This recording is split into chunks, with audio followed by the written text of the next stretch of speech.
So we are very grateful to have Dr. Okay, sorry. Yes. So we are very grateful to have Dr. Tanvi Pednekar, who is a consultant psychiatrist in District Mental Health Program, North Goa, North District Hospital, Mapusa, Goa, in our midst today for the Healthy Aging Talk Series, episode 262, on the topic Aging and Sleep, a deep dive into healthy rest. Dr. Tanvi is a consultant psychiatrist with extensive experience in adult, child and adolescent, geriatric, and community psychiatry. She completed her MBBS from Goa Medical College in 2014 and her diploma in psychologist medicine from the Institute of Psychiatry and Human Behavior, Goa, in 2018. She has undergone structured training through junior and senior residency at IPHB and has gained licensed psychiatry experience at Goa Medical College. Currently, Dr. Tanvi serves as a program officer under the District Mental Health Program, where she is actively involved in mental health service delivery, training of healthcare professionals, and large-scale community awareness initiatives. Her professional interests include geriatric psychiatry, perinatal mental health, workplace mental health, and youth mental health, with a strong commitment to empathetic, evidence-based care and reducing stigma around mental health at the community level. Ma'am, we are very happy and delighted to have you in our midst today, and over to you for the remaining of the sessions. Thank you.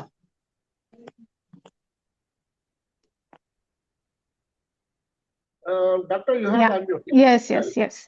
Yes. Am I audible? You are, Doctor. You are. Yes. Okay. Thank you very much for inviting me for this talk. I'm very excited to share my knowledge with all of you all. So today we are going to talk. Before, I think I should share my PPT. I don't have much on my PPT. It is just a presentation that I'm going to share.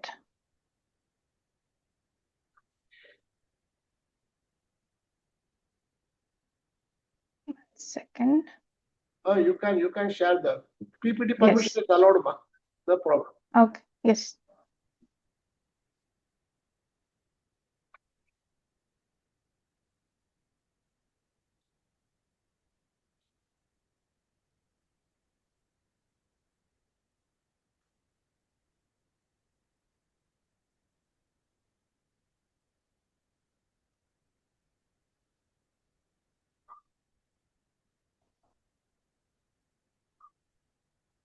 Is my screen visible? Not yet, ma. Not yet. Not yet.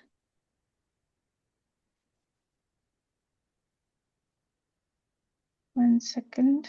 Okay, take your time. Take your time. Absolutely no problem.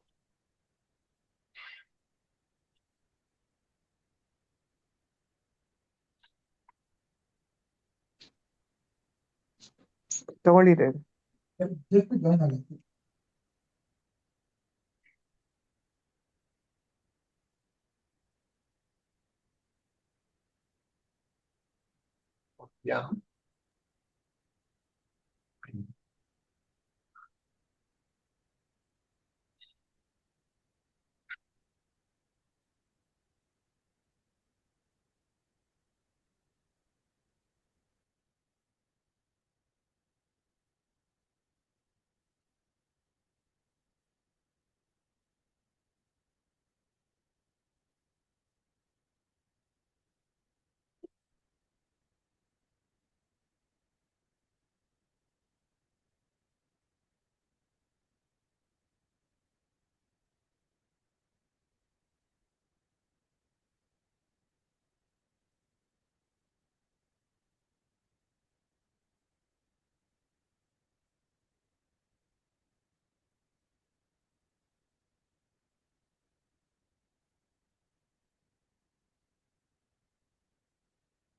I think we have lost the speaker. Apologies to everyone. We have lost the speaker. Yes, ma'am is having one technical issue. She said she will be joining back soon. Apologies for the inconveniences. Okay. But you can do one thing, you can restart the recording. Sure, sir. Okay. Said that we spend around 1/3 of our life in sleep. And today we are going to talk about sleep, more importantly, how aging affects sleep and how and why it is important and what factors we can take into consideration to make it a little better when it comes to sleep in the later part of our life. So we say that sleep is very important, but at the same time, why do we say it is important? We know that it is important for the physical repair of our body. So, our tissue, muscle repair, all those things are happening during the sleep time. But that is not the only thing. There are a lot of other functions that are also getting repaired, that are also getting taken care of during the sleep time, which includes our mental health, in which we talk about the memory and the emotional part. So, our memory, I usually tell this when we go to different schools, we go and tell them about the importance of sleep, because sleep is something which is usually the scapegoat, and sleep is something which is often taken for granted. We usually, what we do is that if there is, especially for the school students, if there is a lot of portion that is left during exams, they usually take a all-nighter wherein they are going to spend the entire night. I remember even during our exams, we used to ask each other, how much did you sleep yesterday? Someone would say half an hour, someone would say 1 hour, 2 hour. So sleep is usually taking the brunt whenever there is a deadline.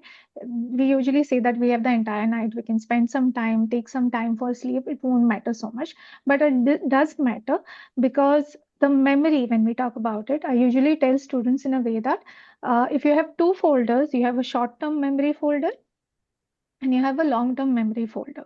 So what happens is that your memory, whatever you've read, whatever you've learned throughout the day, to for it to go from, or for it to be pasted from the short-term folder to the long-term folder, that particular process is happening at night in your sleep. So it is very important that you have a proper good night's sleep for you to actually have all these things that you've read to be registered.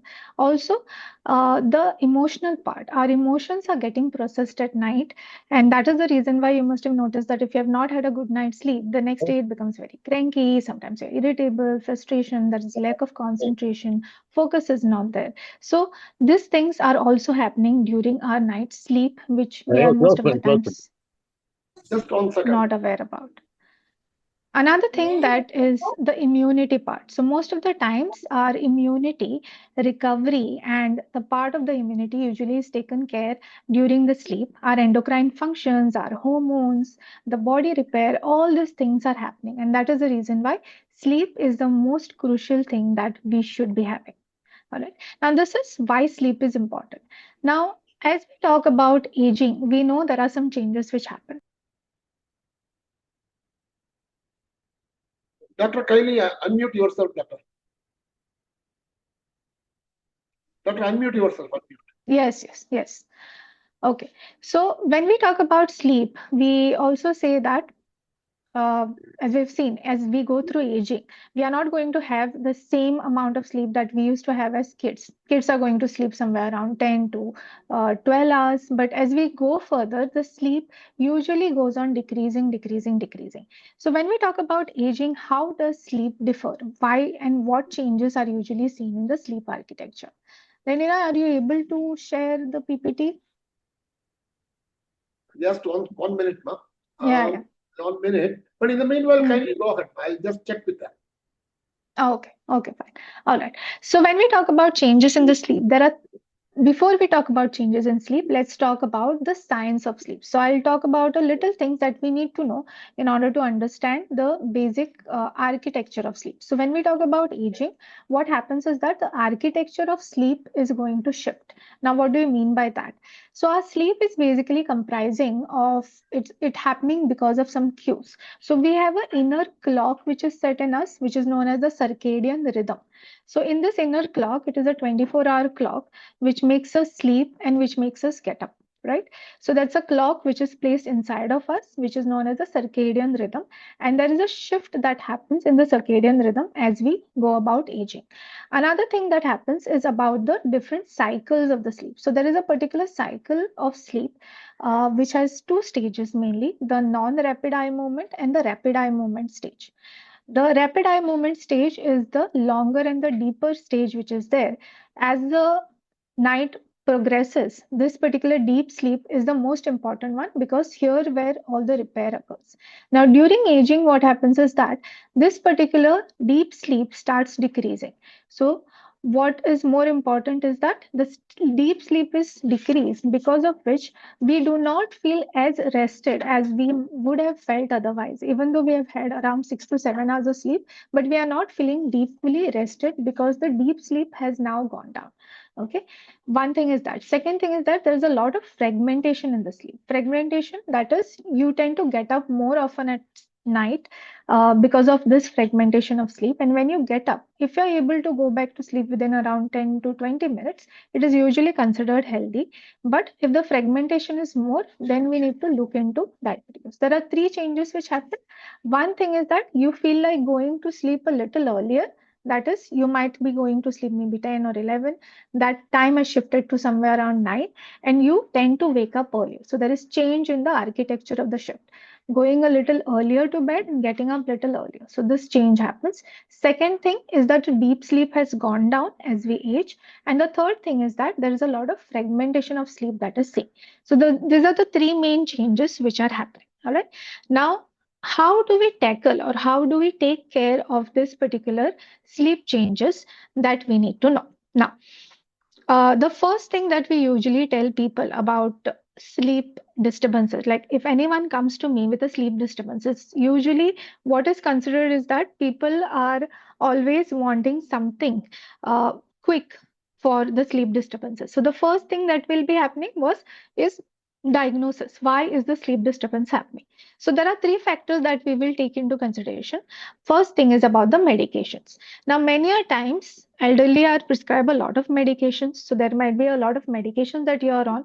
So it is important to know it might be the medication that are causing. One of the thing, quick example is usually for as an antihypertensive, sometimes diuretics are given. It is not being prescribed that much now, but previously it used to be given. So diuretics can make you go to the washroom more often. Okay, it increases the urination that might cause a disturbance in the sleep. So we have to take into consideration about that. Second thing is that if there is a CNS stimulant, okay, something that stimulates the brain and doesn't let the brain go down. Okay, antidepressants. So antidepressants are known to be very activating drugs. So if they are given at night, sometimes they might cause sleep disturbances. What are the medication? If there are any other medication which are known to cause any changes in the sleep pattern, that has to be known. So whenever you get medication prescription, always check with your doctor if there are any medication that might be causing sleep disruption, then you have to speak to them. This was about the medication. Now, second part is about pain. Now, pain is said to be a very important factor. Many a times when patients come to us, we ask them, you're not getting sleep. Is there a particular reason? Are you getting up because you want to go to the washroom, or are you getting up because of some reason? So many a times the reason is pain, usually a back pain or knee pain that is debilitating and that is making them not able to sleep. So it is very important that you treat these conditions, you speak to an ortho or a general physician and get the pain medications in place, or anything other than that, maybe physiotherapy or so, that might help you to ease the sleep disturbances through that. Third thing is about our napping habits, and we will talk more about that. Now, what happens is that, as I said, the sleep architecture shifts, right? So sleep architecture is shifting in which deep sleep is decreasing. Along with that, another thing that happens is that the daytime naps are going to increase. So people start feeling that, I'm sleeping more in the day, but I'm not getting sleep. So this leads to something known as sleep debt. Sleep debt money. What happens is that the night sleep is being stolen by the daytime naps. Okay, so it is very important that we make sure that the daytime naps are as less as possible. I usually tell patients half an hour to max 1 hour if you have been regularly napping, but not more than that. If you are going to nap more than half an hour or 40 minutes, it is going to take the sleep from the nighttime thing and you're not going to get sleep at night. So it is very important that we understand that your napping habits also have to be taken into consideration. Now, once patient comes to us, the ideal way to treat any sleep disorder, there is one more thing.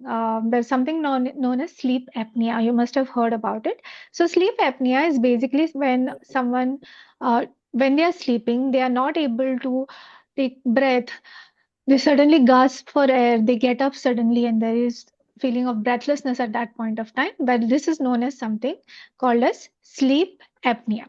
So, sleep apnea is basically nothing but you're not able to breathe. And this is a proper disorder, and it can be treated with the help of some machines known as CPAP machine. So, it is highly treatable, but it is very important that you realize that you are having sleep apnea. Many people who snore at night, sometimes they don't realize, but they might be having sleep apnea. It has to be tested. It can be tested from a physician, a chest physician. They can test it out through different tests. They have some CPAP testing that is there, and they can be put onto certain medications, and certain surgeries are there to help prevent this particular. So this is one of the main disorders which is there when it comes to sleep, known as sleep or obstructive sleep apnea. Okay. Now this is about the diagnosis. Now when diagnosing, we also do one more thing. We tell patients to keep something known as a sleep diary, wherein you're going to keep a proper record of what time you went to sleep, what time you got sleep, what time did you get up, and how many times at night you got up. This is basically for us to understand where exactly the sleep pattern or architecture or the cycle is getting defaulted. Okay, so sleep diary is told to maintain to the patient for around a week or so, and then we take into consideration and think about it. All right. Now moving on to the next. Now we spoke about what are the different ways sleep is affected. What are the simple things that we need to ask, we need to consider, like the medication, the pain which is there, the napping habits, and also some of the other disorder like sleep apnea. Also, many of the mental health issues are known to cause problem. Now, many a times people go to sleep, but usually when you go to sleep and you're not getting sleep, there are a lot of thoughts in the mind, maybe of what happened throughout the day, of maybe something that happened many years back, and you're suddenly reminded of that, and the thought process goes on, and you're not able to relax yourself for your brain to go sleep. Okay, so this is another thing that we need to know, we need to accept, and then we have to talk to our doctor. Now, moving on to how to take care of our sleep, which is very important. To start with, I'm not going to talk about the medications today. If you want, I can talk a little bit about medications at the end, but I want to talk about all the non-pharmacological ways to take care of our sleep, which is said to be the gold standard. Although I have been seeing that many physicians and many doctors around me prescribe sleep medications right, left, and center. I've seen those. I go to mostly the peripheral health centers, and I've seen many of the patients who are already been on sleep medication. It is very difficult to remove them from those medication and put them into something like a non-pharmacological thing, because the sleep medications are very addictive. Okay. So we'll talk about them at the end. We'll just focus on what is known as the non-pharmacological way of maintaining sleep. In this, the very first important thing is known as the sleep hygiene. Okay. We all know about hand hygiene, how to wash your hands, how to do things. All know that. Similarly, we have something known as sleep hygiene in psychiatry. Okay. So what exactly is sleep hygiene? So sleep hygiene is basically how small things that we can do in order to take care of our sleep. Okay. So I'm just trying to share it because yours is in Canva shared the software. I think they are finding it difficult. Now I have downloaded it and I'm just trying to share it from my mail. Just allow me, you go ahead, I'll just allow me some time. Okay. No problem. Yeah, I downloaded it from Canva. I thought Canva, it is in Canva, that's finding it difficult. But anyway, I have converted it and I'm downloading it.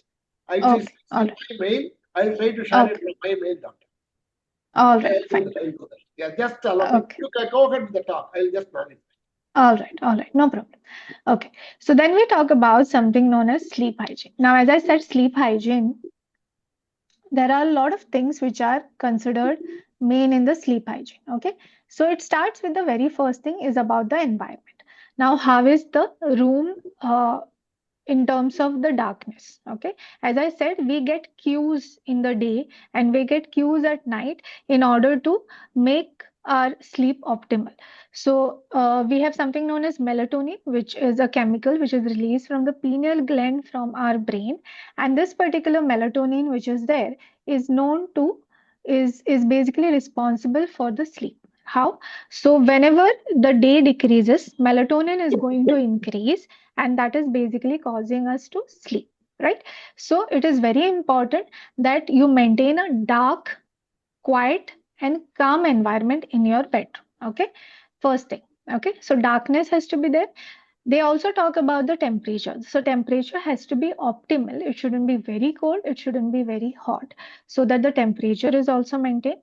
Third thing is about, many a times many patients find it better to have some smells like, lavender or so. They are said to be causing calming effect in order to relax patients. So we usually ask them to do that. But otherwise, having a calm, dark, quiet, and well temperatured room is something which is going to make it conducive for you to sleep. Okay.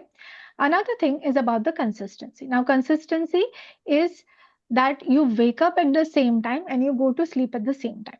Okay, even if you're not getting sleep, you have to make sure that you go to the bed at the same time and you wake up at the same time. Very important. Okay.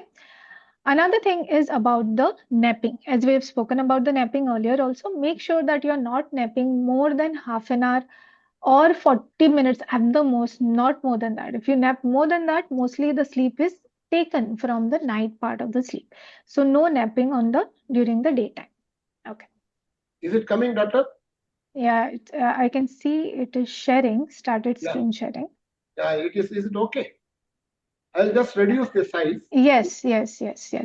I think you can go directly to slide number 8.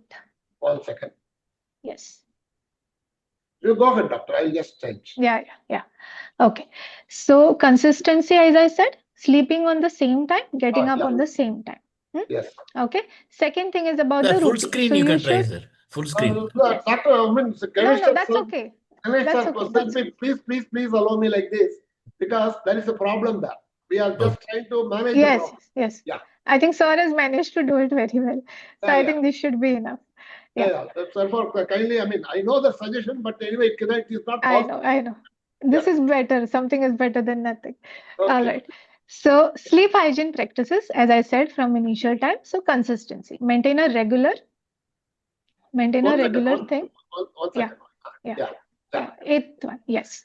All right. So a routine. So we have to have something known as a wind down routine in our routine. What we do in that is that as the day progresses, you start bringing yourself to a relaxation. Now, what we do many a times, we sit in front of the TV till it's 10 o'clock and then we are going to go to sleep. Your brain is still active. Many a times we sit with the mobile, we screen through the mobile, we look at the screen for a long time till you get sleep, or all of these things are not going to let you sleep. These are things which are basically taking the sleep from you, because it has all the screens, the TV, the mobile, tab, or anything. The screens have something known as the blue light. Now, what is a blue light? It is a type of light which is again going to decrease the melatonin.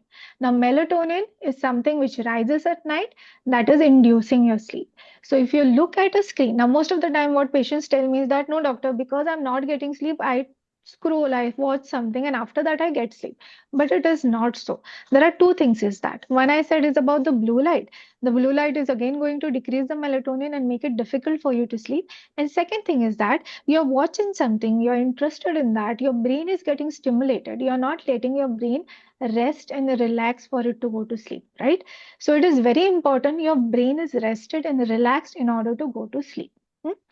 So this is very important. No screens, nothing in your hand before you go to sleep. If you want, you can read a book. Make sure it's not a novel, otherwise you're not going to sleep. So if you're reading a book, read a boring book, read a small book which can make you go to sleep, not something that is going to make you more active and go on reading that book. Don't read such a book, right?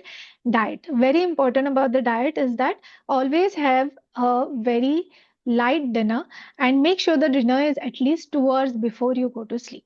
Okay, because if you're having a heavy dinner, that makes once you lie down, that leads to a lot of acidity, which can again cause you issues, coughing, and all of that, which can cause problem. Now, exercise is a very, very important thing that can help you sleep. All right, but exercise should not be very near to your sleep routine. It shouldn't be that, going to sleep at 9 and 8 o'clock, I start doing jogging so that I feel tired, I go to sleep. No, it is not like that. You have to have exercise routine, maybe say 4 to 5 hours. And it is not that I'm not saying that you do some vigorous exercise so that your body tires down and go to sleep. It's not like that. What I'm saying is that a brief walk also is fine. 30 minutes of exercise maybe every day is good for you to go to sleep. All right. So it is very important that you take care of all of this. These are very simple practices. This is the first thing that we usually tell patients is about the sleep hygiene. Okay. So very simple techniques. There is nothing much about this that you have to know. But if you start following this thing slowly, slowly, it starts improving your sleep routine in a better way. Okay.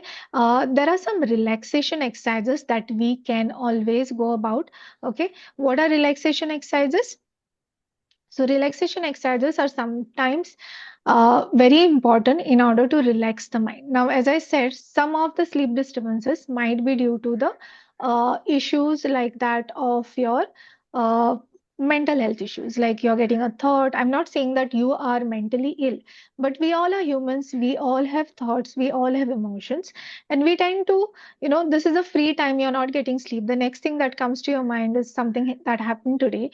And the mind is like a train that goes on and on and on, and you're not able to relax. So at that point of time, we tell about some cognitive strategies that I'll talk later. But another thing that you can do before going to sleep is something known as simple breathing exercises. The simple breathing exercises, which can be meditation, yoga, anything, pranayam, anulom vilom, anything that helps you for you to relax, or a simple breathing exercises when you take a long breath through the nose, hold it for a few seconds, and slowly let it out. Okay. So there are different techniques into this. We have the box method, wherein 4 seconds in, 4 seconds out, 4 seconds hold, and then 4 seconds in, right? And the next thing is 5, 7, 8, which is a little difficult, wherein 5 is taken, 7 is hold, and 8 is out. But whatever seconds that you're okay with, this is just a breathing techniques to relax your mind, the slow down the thoughts so that you're able to get into the sleep routine. Okay, so this is again the same thing, consistent timing, relaxing routine before you go to sleep. You lie down or you sit and read a book on your table. Once you start feeling sleepy, you come to the bed, you lie down, you close your eyes and try to breathe or relax yourself and then go to sleep. There are some other things like that, people usually try. There's something called as white noise, okay, which helps you to sleep, which is available on YouTube and everything. You can try that. Some people like music, just listening to the music, not using the screen. That is also important. Meal timings and mindful napping. Okay. Now, next I move on to something which is the treatment part, and which is something known as CBTI. Now, we talk about cognitive behavior therapy when we talk about most of the mental health disorders, like we have something known as anxiety disorder or we have depression. We use a therapy which is known as cognitive behavior therapy. Now, there is something known as cognitive behavior therapy that is directed towards insomnia or sleep disturbances, which is known as CBTI. And some of these methods are important for us to know. Okay, so what are the CBTI methods? First thing in CBTI is obviously the sleep hygiene. Okay, so all these things that I told you just now, what we need to do basically comes in CBTI. Now, the next slide, sir, please. Yeah. Yeah. Okay, so we have something called as stimulus control. Now, stimulus control means that the bed is said to be associated with only two things, that is sleep and intimacy, nothing more than that. So what we do usually is that we do everything on bed. We eat on bed, we sit with mobile on bed, we read on bed, we have tea, we talk on bed. And sometimes this becomes a problem when we are not getting sleep. What we are doing is that we are lying and we are turning from one side to other side. We are stressed that I'm not getting sleep. I don't know why I'm not getting sleep. So now the bed is getting associated with that only, that, bed is where I'm not getting sleep. So you have to break this particular cycle, and that can be broken by doing one thing, that is, you have to go on bed only when you get sleep.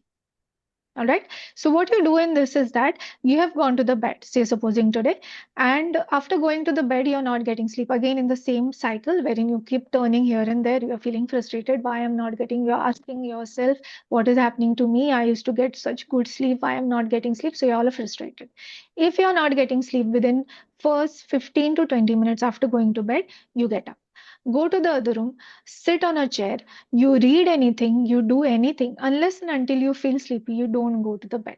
Okay, you do this practice until the time period shortens. And once you come to a level wherein your bed is now associated only with sleep, so once you go on the bed, you'll start feeling sleepy. So this is not something known as stimulus control, and it's an exercise that we tell patients to do every day. Okay, unless and until this particular level is maintained, wherein once they go to bed, they are going to feel sleepy, because now it is only associated with that thing, right? So sleep stimulus control is something that we tell patients to do. Another thing is sleep restriction. Now, sleep restriction is the amount of time that we spend in the bed, which is actually that we are sleeping. Okay, so half the time we are turning around, turning around. I'm going to bed at 9. I'm getting up at 5, but I get sleep somewhere around 10 o'clock or 11 o'clock. So that is your sleep drive. So this is a little tricky. We usually tell them to do a lot of exercises. We tell them to sit and then only go to the bed at a particular time. And we try to maintain uh, the sleep drive in such a way that they are going to go to bed. The sleep particular phase which is there is slowly going to increase. It's a longer exercise, very difficult to explain, but it takes a lot of time through the CBTI methods basically to go through. So we tell them to restrict. So if you are getting sleep for only 5 hours, you are going to go to sleep for only 4 hours. Okay, and slowly you're going to increase the sleep. So that is a little different. I'm not going to go in detail because it's a proper CBTI technique. Now, cognitive restructuring is again very important. As I spoke about, we need to identify the challenging thoughts, the challenging emotions that are going on, the negative thoughts that are going on in our mind, and we do something known as cognitive restructuring, modulating these thoughts, understanding and making them understand. See, cognitive behavior therapy works on a triad, which says that our thoughts are going to affect our feelings are going to affect our emotions, and this again enforces the first thought. So it's a cycle. You feel, that's why you think, you feel that way, and you react that way. Okay, so it's thoughts, feelings, and behavior, and these three are connected. So we need to find from where this particular core belief, a belief is forming because of this, because everything reinforces the thought back. So we need to understand and restructure the thought, which is a longer process, which we do, psychologists or a psychiatrist will be doing over the process, making them understand that this is not the time maybe to think about all of this. I'm right now resting. I need to understand, and maybe I can talk about this thought later. Maybe stop technique is there, thought diversion technique is there, wherein what you do is that you divert this thought from a negative thought to a positive thought. So the mind goes into a phase wherein it feels that all that is happening is bad. You tell your mind to stop. You say that this is a good thing that happened today. Okay. Now that brings me to another thing. There is something known as journaling. You must have heard about. So using something known as gratitude journaling before going to sleep is a very good practice, which I usually tell the youth of today, because we are so cranky and we are so negative about everything. We complain about everything, but we forget to, be grateful about the things that are happening for us. So writing down at least two grateful things or two good things that happened to you today before going to sleep itself will bring a big smile on your face, will make you feel relaxed, and will help you to go to sleep. So journaling is another thing which is very important, that is helpful. So these are few CBTI techniques. Of course, there are more into that, but this is very important. It's about the stimulus control, which usually helps a lot of patients. Also, some other relaxation methods. One I spoke about was the breathing techniques. Another thing is the Jacobson progressive muscle relaxation. Okay. So this involves basically wherein you tend to you relax each and every muscle of the body, and there are different ways to do it. Okay, it's a proper guided meditation, which usually the psychologist will teach you, wherein you clench one muscle of the body and slowly release it and relax it. It helps to relax the entire body, and it helps you to go to sleep even earlier. Okay, so these are some of the methods which are there. So I think we have seen most of it. Okay, so these are main things. Now let me quickly talk about that. That is all I wanted to talk about, the non-pharmacological. Now I'll quickly talk about the pharmacological. What are the different things that we can do if all these things are also not helpful, right? So if these things are also not helpful, then we go about for something known as medications. Now, when we talk about medications, we have different types of medication. So, one medication is basically about the melatonin. I spoke about melatonin earlier. So, melatonin is a normal chemical which is there in the brain, which, when increased, causes sleep. Now, what we do is that we give melatonin analogs. The melatonin analogs, which are there, they are basically known to induce sleep in some way, but at the same time, it is not going to help in fragmented sleep. It is not going to help in a sleep wherein you are getting up later at night. It is only going to help to induce sleep. If you're not able to get initiation of the sleep, then only melatonin will help. Otherwise, it is not going to help. Many a times now it has become very over the counter, wherein young children are also taking something known as melatonin gummies, which are coming. There are those sugar gummies kind of a thing which come. I wouldn't advise to take it without any prescription, but it doesn't cause that much of harm unless and until they are taking a very high level. The other thing that we prescribe are again two types of drugs. One are benzodiazepines, which you must have heard about the names like Ativan, Valium. All these drugs are usually given, but at the same time have a lot of addictive potential. So they can cause addiction in a way that maybe today you are able to sleep with one tablet, maybe after another month or 2 months or so, you're not able to get sleep, and then you feel like having more and more, and it can cause addiction. At the same time, there is a lot of falls which happen in elderly because of the sleep medication, because they're not taken into consideration properly. It causes a lot of falls in the elderly, which is very difficult. So if you get up at night, you're so sleepy, it can lead to falls, it can lead to fractures and issues. So we usually do not advise it. Another medication are the Z drugs. Now, Z drugs are similar to benzodiazepines, but they have a lesser addictive potential. You must have heard about drugs like Zolfresh, Zolpidem, Zopiclone. These are some of the other drugs we give. And there is one more drug which has come up newly, is the Lemborexant. Now, this is the orexin analog, which is a newer drug which has come. This also acts like similar to melatonin, but it is much better. It is a natural analog, and it is not like benzodiazepines causing any addictive potential. So this is also a new drug which has come up, which can be used in sleep disturbances. So I think I'm done with most of my talk. Thank you very much. I think you have key takeaway for better sleep. Yes. So key takeaway, know that your body already has a clock. Okay, it has a sleep-wake cycle. We know that with aging, we need to understand that some part of it is little different. We are not going to maybe feel that deep fully rested. If we accept that this is the sleep it is, then I think we'll be little satisfied. What happens most of the time is that, I used to get very good sleep earlier. I'm not getting that.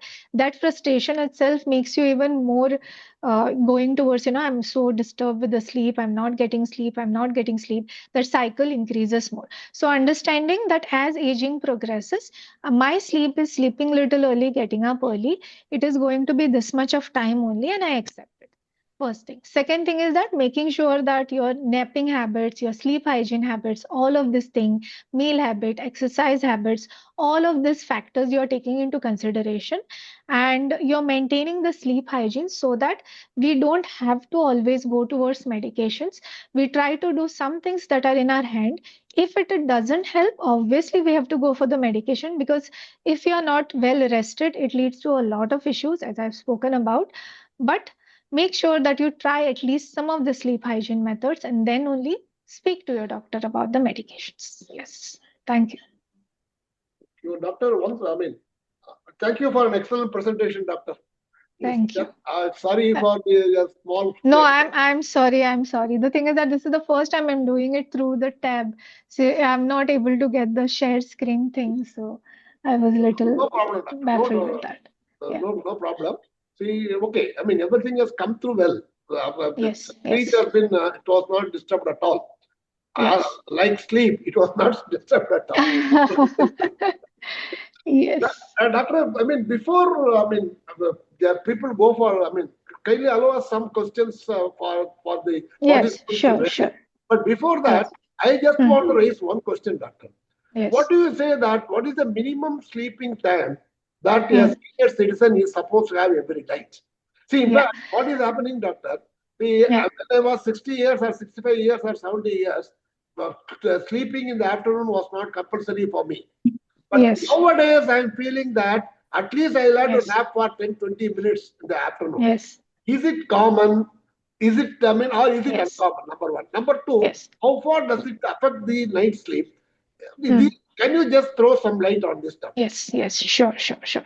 So as you said that, daytime naps, you feel like sleeping in the daytime.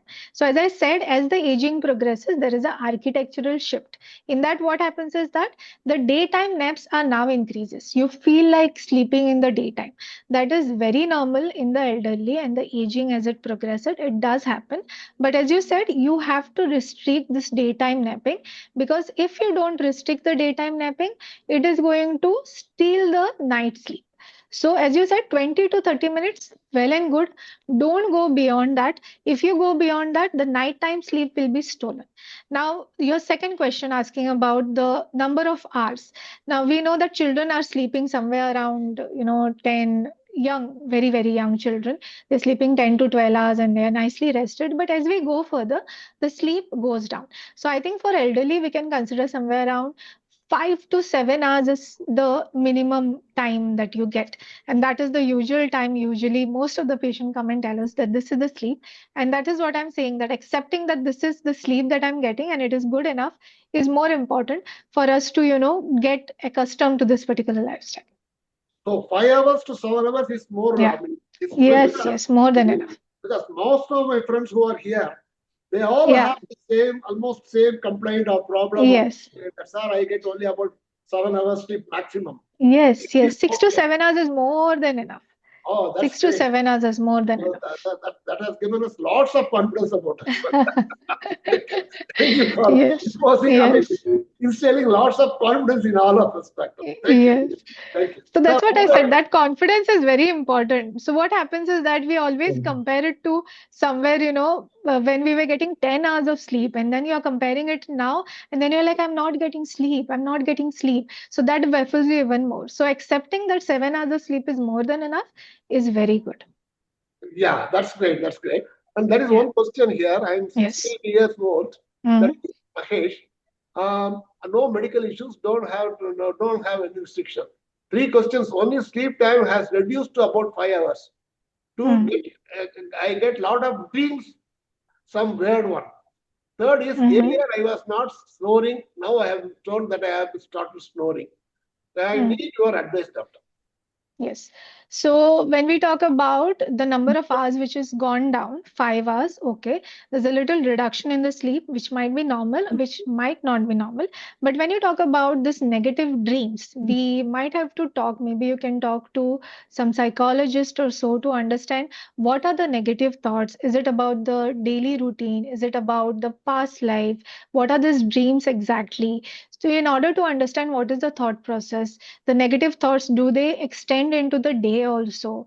So we need to understand a little bit of more detail. Maybe you can talk to a psychologist or a psychiatrist just to understand, because it's best not to take for granted when there are sleep disturbances. Earlier you show someone and talk to someone, the better it is. It can be taken care of with cognitive strategies to understand and relax you. You can start with the relaxation techniques before going to sleep. See if that helps in terms of dreams. Are you getting up in between, and the dreams start after that once you wake up? Usually it happens so. Okay. Or it is that you wake up because of the dream. So there are a lot of things that we need to know in this particular part that. But you can try. One thing is that relaxation techniques, winding down method, wherein before going to sleep, you make sure that you are relaxed enough. You can use the white noise, listen to some music, calm down yourself, and then go to sleep. Whatever thoughts are there, you can write the thoughts down. Sometimes we go to sleep with a mind full of chaos. Okay, sometimes writing down those thoughts and clearing the mind actually helps them relax. So you can write down the thoughts, and you can say that this particular thought, what is the need of this thought? Is it really required now? Why am I thinking that thought? Maybe tomorrow I can dissect this thought and understand better. But for now, it is gone from the mind. Let me relax now. Let me take a deep breath, slowly releases for around 2 to 3 minutes, and then go to sleep. You try these techniques first. If it is not helping, I would advise you can go and meet a psychologist or a psychiatrist. Doctor, I mean, you have not Aryan. spoken much about this, looking at these TV screens and mobile Yeah. screens. See, suppose Yes. shutting down the mobile screen or TV screen at least 2 hours before sleep. Yes. Can that help? See, because many of us are now, in fact, this mobile is something new to us. This has Yes. come in our generation. It was not that Yes. we were young. We were Yes. Yes. happy about that now. See, probably, I think, looking at this, I mean, you talked about this, the lights being emanated by these mobile screens, etc. Supposing Yes. somebody takes, I mean, stops looking at this, all these things at least 2 hours before going to sleep, will that help, doctor? Yes, it will definitely help. That is one of the things which always tell all the people, that not using the screen at least 1 to 2 hours before the sleep is very, very important. The blue light that is emitting from the TV or from the mobile is going to decrease the melatonin in your blood. First of all, once the melatonin decreases, it increases your sleep disturbances. Another thing is that your brain is so stimulated looking at the reels and the shorts and whatever you're looking at, right? You're already thinking about what is this, and even if you keep the phone and sleep, you're still thinking about what you saw in the last video. So your brain is so active, it is not relaxed, and when you're going to sleep, it has to be relaxed for you to sleep down. So best way, 2 hours before the thing, no mobile, nothing. Book, we do advise book. You can do some reading, short reading, something like that. Sometimes some people, it helps to read a bit. When we were students, whenever we used to open our school books, we used to feel sleepy. But do not read the novels and all. That is not going to make you sleepy, because that is again going to make your brain stimulated enough to read it more, read it more. So a simple boring book can be read. Yeah, boring. Yeah, simple, boring Yeah. book. See, Yes. probably, Doctor, Agree, sir. Yes.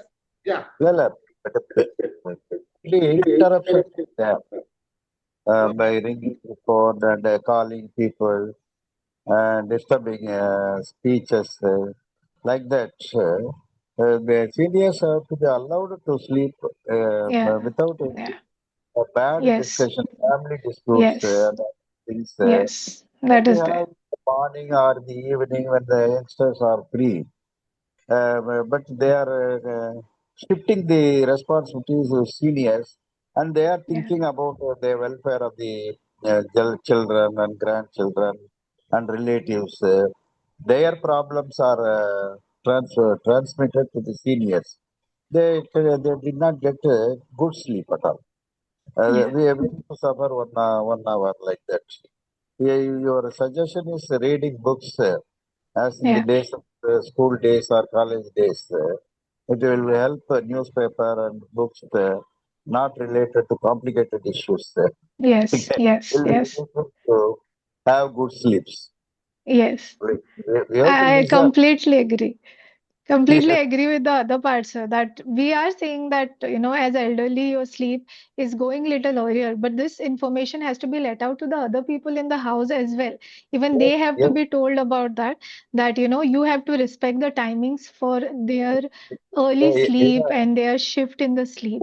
That is very important, because we are saying sleep hygiene means you have a good, quiet environment, but that is not always possible. That is also true. Listening is very important. Yes, yes, And very then important. to slowly listening, and we have to take a decision. We should not Yes. jerk the responsibilities. More people are Yes. offering, calling. and take advice. They are not thinking personally. They can solve their problems first. Then what, Yes. if not able to solve, then they have to approach others. But Yes. nowadays, many people are asking questions whether they know or not know. Yes. This has to be the information heads be let out to everyone to understand how sleep, Yes. because many a times even children will come and tell that he sleeps very early, he gets up very early. This is what they say. But they have to be made aware that, your parents' sleep is like that now, and you have to accept Hello. it and you have to give them time for that sleep. That's true. Thank you. Seniors work, seniors work mostly completed, but Yeah. they need not interfere with the junior people and as Yes. well as vice versa. Yes. Thank you, sir. Excuse me, madam, I have a question. Yes. Taking melatonin tablet Hmm. is okay. Hmm. I am not very regular in taking that.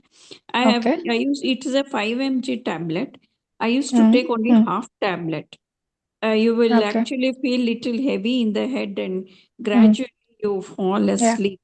Earlier, when Yes. I Yes. started, I used to feel sleepy. Immediately, I Hmm. used to fall asleep. Hmm. Now Yeah. I am taking a longer time to fall asleep.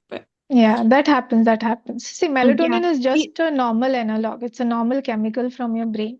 What you're doing is that you're just supporting extra, putting little extra of melatonin so that you reach a particular level and then you get sleep. Now, this is what many of the patients have actually responded saying that initially the same level helps me, but after a point of time, the same level might not help. So, we will have to see what exactly your sleep problem is, how it affects you. Maybe try with the sleep hygiene methods, help you maintain a diary, and do all the techniques that I've told. If it doesn't help, then you might have to meet a psychiatrist or a doctor to understand if anything else would be helping you. Is it that melatonin Hmm. will ask us to gradually increase the dosage and will it I become wouldn't advise, no, I wouldn't. It's not an addictive kind of a tablet. We wouldn't say that it's addictive tablet, but yeah, the response sometimes goes down. Maybe you can stop the medication for some time and restart again. Sometime it helps, but we'll have to see how it goes about your sleep cycle and everything. That has to be evaluated, and then only come to a point wherein we can say what how works long for you and what. gap is a good gap to restart? Are you not getting sleep at all? How is it? How is your No, sleep? I do get sleep, but it will be around 1 o'clock, 2 o'clock. It's so Pretty late. late. Yeah. Then I would advise that you should meet a psychiatrist or a doctor in order to understand this. Even melatonin will be difficult for you to if you're getting so much of lapse in your sleep. Okay, so No, maybe now you can I start see it with is the. like scheduling the sleep. So Okay, if Madam, I take one it thing, for one three thing, to madam. four yeah, days. Madam, only one thing. I think this will be best. Yamuna, madam, I'll just request you one thing, madam. See, in these kinds of awareness talks, it will Yeah, not be possible for the doctor to prescribe you any medicine or give you a this thing. See, what I would suggest Okay. is that we'll take the yeah, doctor's best to advice. speak to a doctor Yeah, Yeah, and yeah. get it. Yeah, yeah, that will be Thank the you, best madam. thing, doctor. Madam, if you need assistance, you can always go to NIMHANS. We have got a yeah, geriatric department. You can go to yes, geriatric department and register yourself as a patient, and you can take their advice. Thank you, sir. That help is available if you are in Bangalore. If you are elsewhere, also you can just meet your doctor. From there Okay. you can come, isn't it? yeah, Therefore, it Thank is you. very Thank you. difficult for a Thank you so doctor to, much. yeah, yes, yeah, it's yes. difficult for a doctor to give you a direct Yeah. prescription. Yeah, all Thank the you, best. sir. Thank you, thank you. So, Thank you, Ganesh, sir. you have got something Yeah, to say? yes, sir. Yes, sir. Yeah, please, madam. Thank you very much. Your speech is really, creates a lot of awareness. I would like to Thank you. know a few things. One is about the white noise you're talking about. That you can Yeah, just briefly tell. Probably we can Google mm, it and try to idea it. yeah, Your yeah, gratitude journaling is excellent. The thing mm, that will definitely help the change in mindset. That is mm, one real takeaway. And mm, my question is like frequent urination and sleep disruption is a very, very common in our yeah, elderly. As age yes. goes, Mm, we are in 70s. We once we go to 80s and 90s, this is yeah, going to be a problem. Can you link this yes. with the hydration or can you give us Mm, special recommendations for this? mm. Okay. Hydration versus Okay. urination versus sleep disruption. So I actually forgot to mention about that. So what happens is that, but this you need to check with your general physician as well. So we usually tell patients, the first thing that I ask usually is that, do you get up at sleep? If your sleep is disturbed at night, is it disturbed because of the frequent urination? So which is mostly the case in most of the elderly that come to us. So in that case, we try to find out if there is a certain medication that is causing it. It is because of diabetes that it is happening, or is it because of the hydration, as you said? Now, usually we tell patients who are having frequent urination to have hydration that is restrictive hydration. But at the same time, we have to clear it out from your general physician who is treating your hypertension, diabetes, and everything, because I cannot advise you water restriction unless and until you clear it out with your doctor. So we tell them to have the last water intake maybe to around the time you have your dinner. So that will be the last water intake you have. And before you go to sleep, you make sure that you go to washroom, and then only you empty your bladder before going to sleep. Now, most of the times you might be already doing that. There are a lot of other issues that do cause frequent urination, like prostate issues, diabetes, and diuretic medications and other medications. So water restriction is something that you can discuss with your doctor if that is possible because of the sleep disturbances, considering your condition. But you have to maintain the actual hydration throughout the day. You cannot miss the hydration. You have to be well hydrated. So entire day hydration has to be somewhere around 2.5 liters. But at the same time, your last water intake will be at the time of dinner at around 8 or 8:30, whatever you're having dinner, or 7 o'clock. After that, you might restrict the water. Okay. So this is something that you can help. One question was that. Another thing you asked about was the white noise. Now, white noise is a type of noise that help to, now as one of the sir said that, there is a lot of noise which is there and you're not able to sleep and all of that. Sometimes you can put this white noise. It helps you to calm down. It helps to do noise cancellation. You can try it. It is there on Google. Some people feel good with it. Some people do not feel good with it. You can give it a try. So it is available on YouTube and all. You can just find out something known as white noise. Put earphones, put it into the ear, and see if you're feeling better. See if you're feeling calm with that. And sometimes it helps in terms of noise cancellation. Nothing more than that.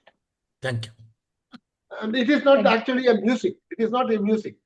It's not a music. It's not a Yeah, music. it is just a kind of, what I can say, interference kind of a thing that is played. Yes, it interferes with your hearing. That's all. Yeah. Is it available in the Android phones or iPhones Yeah, or something? I think so. It's available on YouTube also.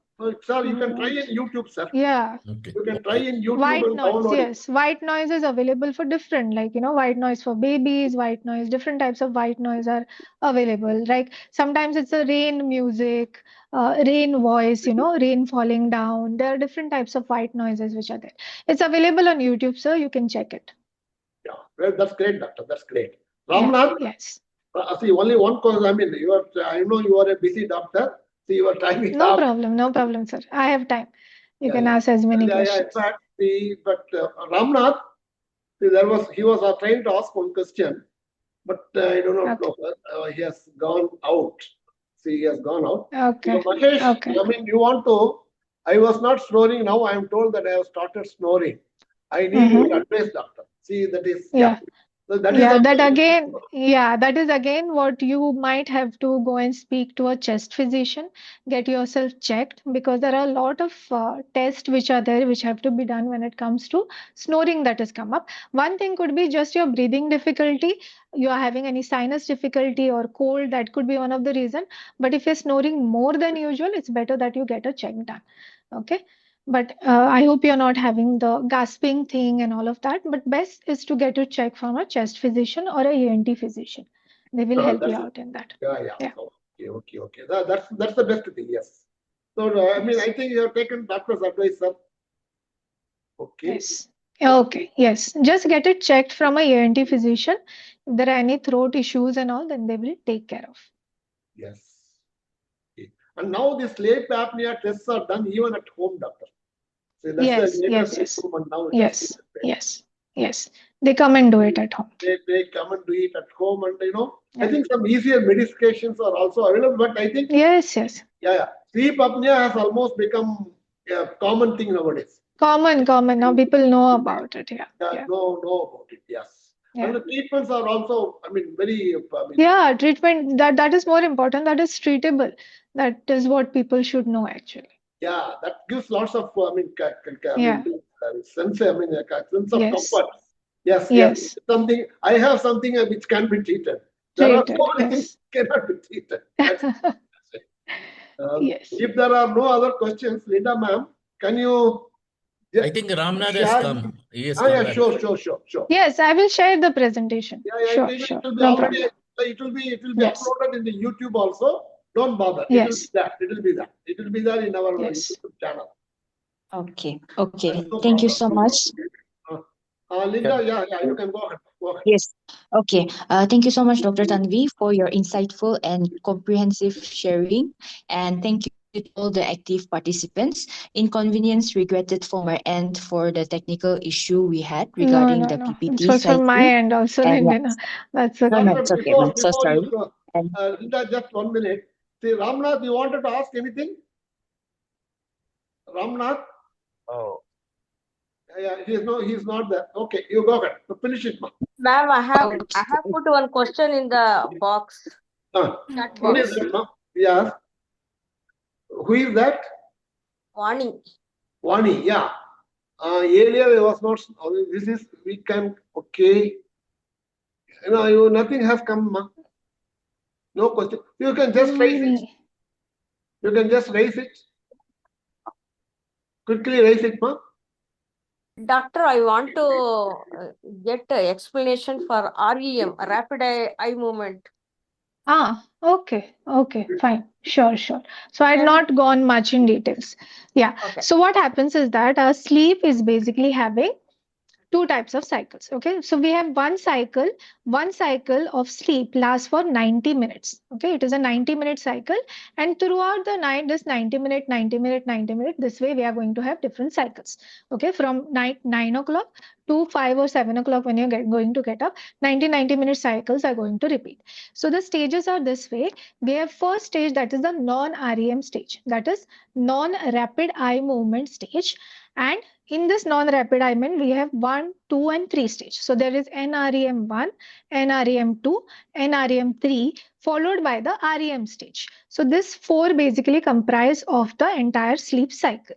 Now the non-REM stage is the one wherein you are just falling asleep, wherein you will get those dreams, wherein all sudden changes which will happen. And the REM sleep is the deep sleep. This is the most important sleep, wherein all the main functions of the brain, wherein all the memory restoration, immunity restoration, everything happens. Okay.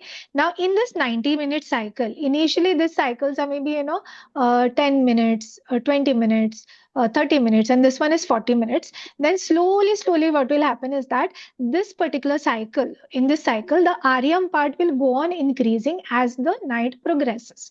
So your deep sleep starts increasing as your night progresses, and as you start to get up, again it will come down to a level wherein it has started decreasing, right? So in the middle of the night is where you have the most of the REM sleep.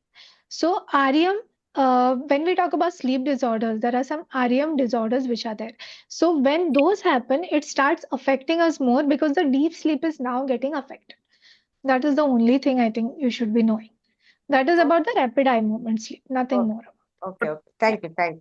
Does it rapid eye movement means that can you be able to see that rapid movement in the eye, doctor? Can somebody observe? Somehow. Yeah, if someone is seeing, maybe there might be a little bit of movement, but not that much.